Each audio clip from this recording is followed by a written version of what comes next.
The conflict in Ethiopia has now entered its 1 year, since Prime Minister Abiy Ahmed ordered an incursion in retaliation to an attack on the northern command of the Federal Army base by forces loyal to the TPLF.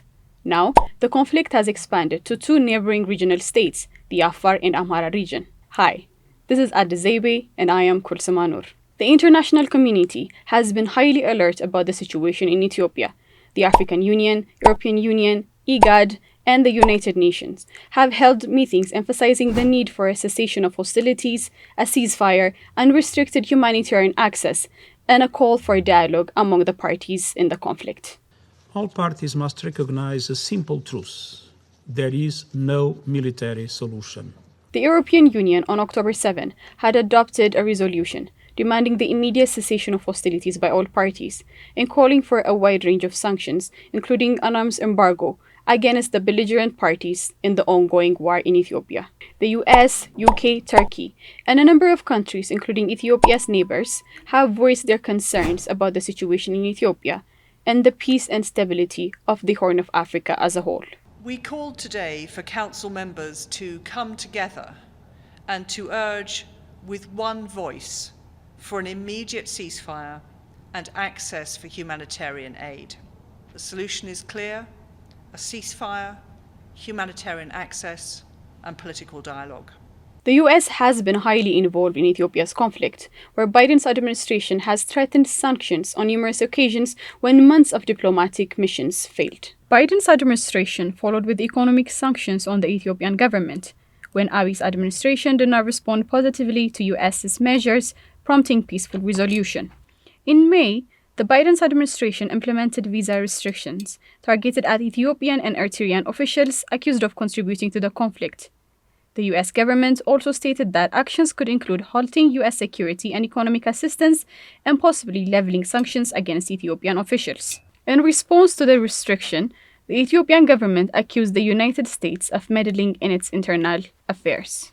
US and Ethiopia have been key partners in providing humanitarian assistance and development assistance within Ethiopia, as well as in combating terrorism and intervening for stability in the surrounding African region. According to the US Agency for International Development, Ethiopia is the largest recipient of aid from the US in all sub-Saharan African nations in 2019.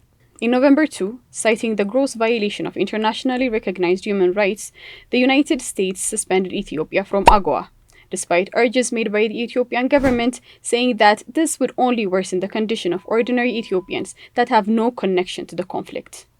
While others have held this move by the United States as an exemplary move that will force the Ethiopian government into the negotiation table, experts say that this will not solve the conflict any sooner, as economic sanctions take longer time to have an impact.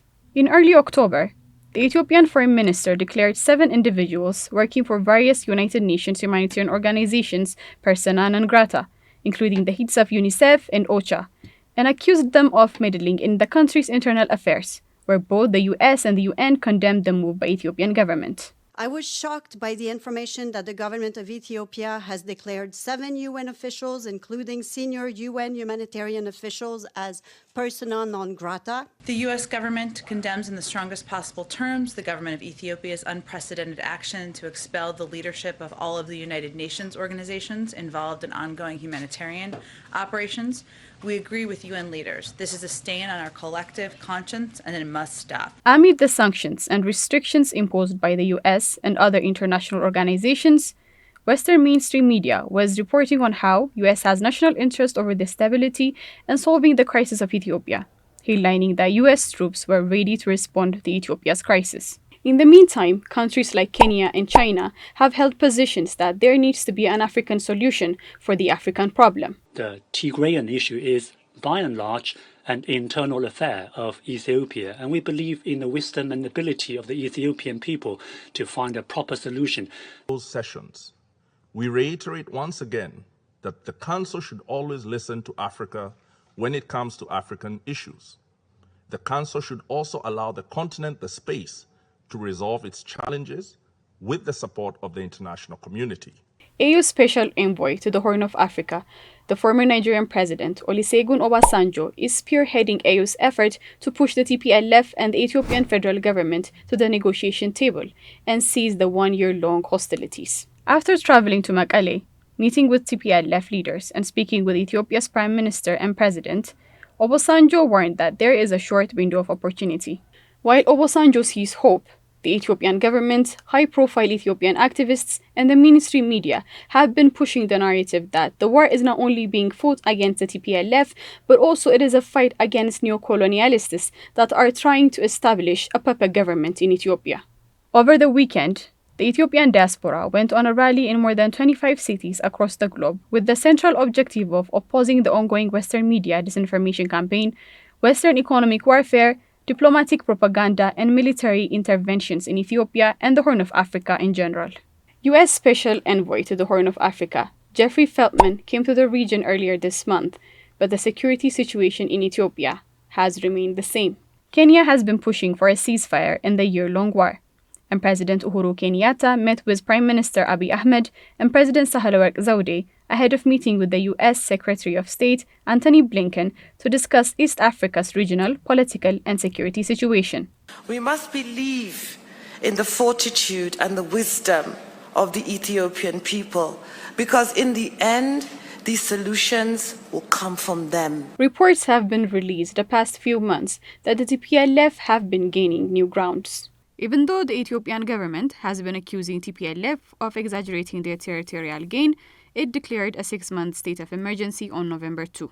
Continued diplomatic efforts from envoys of African Union and the United Nations, threats of sanctions by the United States in pursuit of a ceasefire, and talks without preconditions seems to have hit a wall when Prime Minister Abiy Ahmed announced that he will be joining the Ethiopian army in the battlefront, and adding that it is a struggle against neo-colonization and not just a war with the TPLF. Continued diplomatic efforts from envoys of African Union and the United Nations, threats of further sanctions by the United States in pursuit of a ceasefire, and talks without precondition seems to have hit a wall, as Prime Minister Abiy Ahmed announced yesterday that he will be leading the Ethiopian army from the battlefront, adding that this is a struggle against neo-colonization. This is not the first time that the United States has invoked human rights violation to intervene in other countries' affairs. Ethiopians remain skeptical of the US's role in trying to find a peaceful solution to Ethiopia's war. Many believe that the US has no moral ground